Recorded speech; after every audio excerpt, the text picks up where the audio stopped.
Okay, my friends, I'm about to blow your mind. This is a meteorite. It's a metal meteorite, iron. And this is also a metal meteorite. That's the magnetic particles glue on there because they come through space. They align the magnetic particles, and you can only do this at a certain temperature. You could do it to anything on Earth too, but you have to achieve a certain temperature and then cool it kind of quickly, and it will keep that alignment of those particles in a polarity, which is determined literally by the Earth, I believe.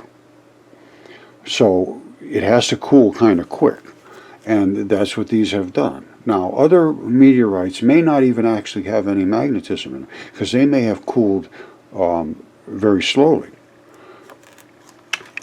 Okay, my outstanding friends, what are we talking about here?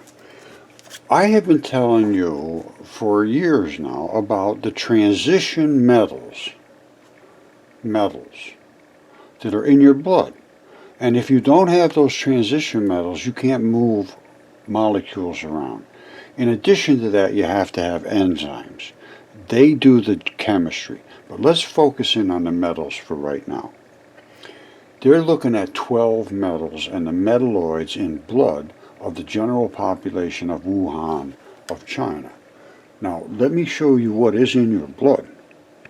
Alright, I'm not going to read this whole thing, but you can see all these different little zinc, calcium, iron, magnesium, mercury, lead, arsenic. I mean, everything. They're all in there. Copper,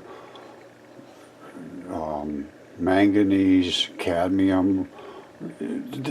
Everything is in your body. It is in blood, because what they do is they transfer molecules back and forth, picking up and delivering. That's what their job is. They're transition metals. You see, this is important that you understand this. These are transition metals: titanium, vanadium, chromium, cobalt, nickel, copper, magnesium, iron, all of those things. Now, they form a central core, and then they can carry these other products around with them in watery solutions. And that's why these are oxidation states. So they have to be in these watery solutions. Listen, it says the colors can vary depending on the charge on the metal ion. What is it attracting? And the number and type of groups of atoms called ligands. Those are the attached little metal things. In the aqueous, watery solutions, they form complexes, and they're in your blood. They're moving around. They're dropping things off. This is what it's all about. Now, in all your blood is saturated with iron. There's just a ton of iron. That's what the red and blue and you see in the diagrams of your veins and arteries. But in mud fossils, they're black and red. And as they come through the atmosphere and space as meteorites, they literally cook off and smelt. And the hotter they get, the more magnetic they get, and the more the cheap stuff burns off, and you end up with nothing but transition metals. All of these things down here, these are all chemistry that you live in. That's what these are all your little, biology. These are the movers and shakers of the body. Right in here, the transition metals. These have oxidation states. They give and take. That's what these are all about. So they burn off. And when they do, they give off the smell of welding. It's nothing more than metals fusing and burning. And they also give off the smell of steak when you burn metals. And the same thing you're doing when you're burning your steak on the grill. You're burning iron oxides and all the rest of the metals that are in the blood. This is all in the blood. I just showed you. Alright, this is what the astronauts say after coming back, taking their suits off. They smell like this stuff here. The clinging particles have an acrid aroma of seared steak, hot metal, and welding fumes. That is precisely, exactly identical to a T to these particles right here. And those are what is in blood. Metals and metalloids in blood. Space is 100% saturated with bloody meteorites. Now I have several of them right here. I have two metal ones and a stony one, and we're going to look at them in a microscope. But before I do that, I want to show you this. Okay, remember how we talked about all those different metals that are in your body? All these different crystals are the crystallization and colors of different transition metals. Remember I showed you the blue and the green and the orange and this and that? Well, these are basically the same thing, but most of those colors have cooked out. However, they still have the crystalline pattern of that particular type of metal.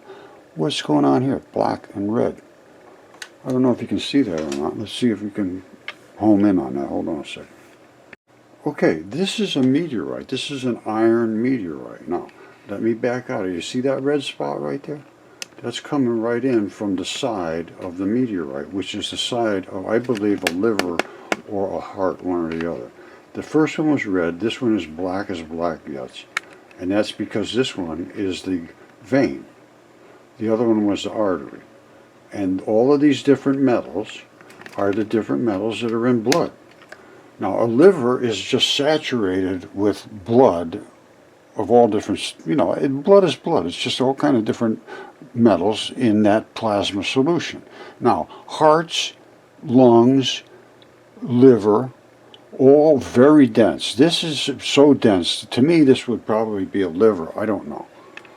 But I can tell you one thing. These are all the crystal patterns of all those different types of metals. Okay, so my claim is that there is nothing that is coming through space right now that I can find that is not biology. Every single thing that I have found, all the meteorites, all the comets, the moons, everything is from biology. Oh, Roger, you're just a crazy guy. No, I'm not. I will show you in great detail all these things. You've just seen iron meteorites. You want to see a huge lung? I'll show you a lung, which is the Willamette meteorite, which is another thing that's just solid iron. That one came, the bigger they are, the harder they burn. The harder they burn, the more intense the melting is and the cheap stuff goes. And the bigger they are, and the denser they are, and depending upon how it comes into the atmosphere, with the rotation of the Earth or against it, it makes a huge difference. And that smelts it hotter. The bottom line is, the more impact to our atmosphere, the more the heat. The more the heat, the more the smelting. The more the smelting, the more the metal. The more the metal, more likely is going to be magnetic. But you're going to have all the metals there. All the metals will be in blood. That's not just iron. This is always iron meteorite. No, it's not. This is all kinds of metals because it's exactly what's in your blood. Now, I have a couple here that we're going to look at in a microscope. One of them is a fingertip and one of them is a lung. Well, two of them are fingertips. That's a fingertip too, that big one. And that one came through, the way I'm seeing this one came through with the rotation of the Earth. So it's already moving at 1,000 and something miles an hour or more than that because the Earth is spinning. So it's coming with the Earth and it's not really impacting too hard and it's swishing through and burning off all of the real cheap stuff. And then the actual red blood exploded off the side. That's red blood exploded. Here is the same fingertip, same style, identical, and I mean identical. You see that hook right there? You see that hook right there? Identical, no difference whatsoever. You see the top up there? Identical, no difference. You see where the blood came out on the side? Boom, boom, boom, boom. Identical, no difference. This is, each one of these is a fingertip. You see a little bump over the side? You see the bump over the side? That's it. You see where this had a vein right here, that black spot, and a vein up here? The veins don't blow out. The arteries are the red, wet, they blow out. Same thing here. The wet red ran out. It didn't blow out because this is a terrestrial fingertip. So that just drooled out. And this is the same fingertip as this fingertip. Basically identical. You see the veins didn't blow out, veins didn't blow out, arteries blew out. So we're going to be looking at these in a microscope. But the key is, these are all biology. I haven't found one single thing that isn't biology. Comet 67P, Omaro Maro, 100%. Even the moons, all the moons, Iapetus, Tetius, Mimas. I'm sure our moon is as well. But the other ones I have found virtually 100% certainty. Because I can see the anatomical interaction between there's always on moons and so forth, there's an attachment cord, and it pops off and it leaves a crater, big huge crater they call it, and there's a little core in the center where the blood vessels ran in and so forth. And they say, oh, that's an impact crater. No, I don't think so. I'm going to show you those, and then you make your decision. But you have to look with a whole new set of eyes, because the things I've shown cannot be dismissed out of hand anymore. It's way too late for that now. Alright, that's the Willamette meteorite, and they call it an iron meteorite. It's a metal meteorite, primarily iron. I'll go with that, because most of your blood is iron. And this is what happens when it's smelted, because it's so big, it cooked it up good. And all of these little cavities and so forth, they were the same as this. This is also a lung, but it's, again, terrestrial. Most of the stuff I have is terrestrial. I got a few meteorites, but not a ton of them. But you see all these holes, and then you see this here? You see that red? That's where the blood is in the meteorites, in the lungs, is inside the lung. And as it comes through, it cooked it and burnt it and boiled it. And that's why all the cheap stuff is gone. All of the fabric that held this together. And it stayed together somehow. Normally they'll just explode into bits and pieces. Some do. But this one didn't. And the ones I have didn't either. And a lot of them don't. As long as they'll stay together, you end up with a meteorite. So this is the same identical thing that would happen to this if it came through space. It would have probably come through like this or whatever. I don't know why it's got that shape. It looks like this was the leading tip coming down and everything splashed around it. But I can't be sure of that. I don't know. But I can tell you one thing for sure. That's a lung, and it's iron. It's an iron meteorite, and I believe it was stolen from some of the indigenous Indians who held it as a sacred article in their faith, which I don't think is right, but that's what happens. Yeah, just as I remember, they took this from the local indigenous peoples that lived there. They were called the Clackamas Indians. They lived in this valley before the arrival of the European settlers, and they named that particular meteorite Tumawanawas. According to their tradition, he was revered as a spiritual being that had healed and empowered the people of the valley since the beginning of time. The Clackamas believed that Tumawanawas came to the valley as a representative of the sky people, and that a union occurred between the sky and earth and water when it rested on the ground and collected rainwater in its basins. The rainwater served as a powerful purifying, cleansing, and healing source for the Clackamas and their neighbors.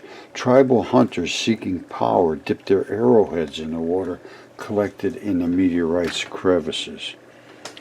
These traditions and spiritual link with the Tumawanawas are preserved today through the ceremonies and songs of the descendants back on their reservation now. Beginning in the 1850s, the Clackamas, along with more than 20 other tribes and bands from western Oregon and northern California, relocated to Grand Ronde Reservation. Today, the Confederated Tribes of Grand Ronde, a federally recognized Indian tribe, is the successor of the Clackamas. I'll tell you, the indigenous people took a serious, serious hit, and they've never recovered. And it's time to things like this. They should just give it back to them and say, here, we're going to give it back to you. We're going to give you some money. We're going to let you offer this as, sacred to you, and then, build a little, vacation area or something where people can come and understand your culture. And do this to all of these tribes, and put them on they put them on these reservations. Some of this is not good at all. And, and I think there's a better way to deal with it. And things like these just cultural heritages, they're everywhere. They're sitting in museums all over the place. All of the top academics, we'll just take it. Who cares about them? We're much more important than letting them have their own culture. I'll tell you, it's stressful to see what's just happened to peaceful, generous, loving people. Very distressing. I'm not saying everybody on earth was peace loving and, welcoming and everything, but a lot of them did. And a lot of them were tricked into thinking that we, as arrivals in these big ships and everything, were gods. And it was written in their heritage, and we came in and told them, oh, we are the gods that you were talking about, and we've come back. And they literally worshipped us in some areas as the returning gods. And we took advantage of it. I think it was Cortez sent back to his king or whoever, and he said, this is easy. These guys think we're gods. They'll do anything for us. And they did. They took advantage of them. And they burnt all their old records and said, forget all that stuff's nonsense. You just stay with us from now on. We're the real gods. And, they would see them as pretty sophisticated, I would imagine, compared to their way of life. And they, I don't know. That's what they did. And at any rate, I think we should try to make amends where we can to all of the peoples that have been subjugated and belittled and demeaned, and it's still going on today. And it's this racist stuff. Got to stop. Got to stop. People are individuals. Everybody should have opportunities. The problem is right now, the people have no opportunities. They're seen as less worthy because they can't get ahead. And then they have to do things sometimes that are harder for them to do to stay as, happy and, like everybody else leads their life. They've got plenty of money, they do this, they do that. Well, that's not the way for most of these people that have been, over the course of time, used. Literally used. And now, maybe they're just discarded. I don't know. I hate to keep going down these kind of roads. It gets depressing when you start to think of what has really happened over the course of time. But I think we have to think about it so that we can change it. There's no other way. You can't not think about something and it changes. Just nothing happens when you stop thinking. You have to think. All right? That's the world according to Roger today. Okay, mes amis, running a little bit long on this one. Mes amis, a little French there for my good, wonderful, outstanding friends. Now, these are stony meteorites. There's stony, there's iron, there's chondrites, chondrules, all kinds of things. This one here is a meteorite. This is a terrestrial, but they're both fingertips. That's a terrestrial lung. That's a meteorite lung. And this is a meteorite fingertip. That tiny little one with a magnet on it. All right, they're both magnetic and they're both have cooked off coming through space. Now, this one is terrestrial, but you can see, and I think I already showed you this. That's the same, that hook and everything. See the hook? You see the tip? You see the way the blood was right here and here? That's the artery. Same thing, artery, artery. We're going to look at all this stuff in a microscope because, like I say, it's getting long. People get upset they go much too long now. But there's so much to relearn. That and I'm getting older now. If I don't do it now and it doesn't get done, it ain't going to ever get done because I see academia as just not interested in doing their job. So I'll do it. So that starts off the world and the universe according to Roger. And that's what we're going to be doing from now on. The world and the universe according to Roger. Now, you want to see something? Look at this. This little thing up there, that's in a microscope. That's a fingertip. And I'm going to be showing you these in so much detail. You can't miss it. Once you get into the anatomy and you understand the different minerals and metals and where the blood is and the veins and the arteries and the tendons and all of that stuff, it's very, very simple to understand what you're seeing. But you have to be willing to open your eyes and examine. And that's what we're going to do from now on. So from now on, I'm just going to do whatever it is according to Roger. Next one will be atomic structure, dipole molecular theory. Roger's dipole atomic theory. Da, da, da, da, da, da, So that's probably coming up next. But I'm just going to rattle it off because it comes in daily. I get so much stuff every day that I could just do it all day long, and I do. Because that's about all I have to do is do this stuff. So that's what I'm going to do. All right, I love you all. Stay tuned according to Roger.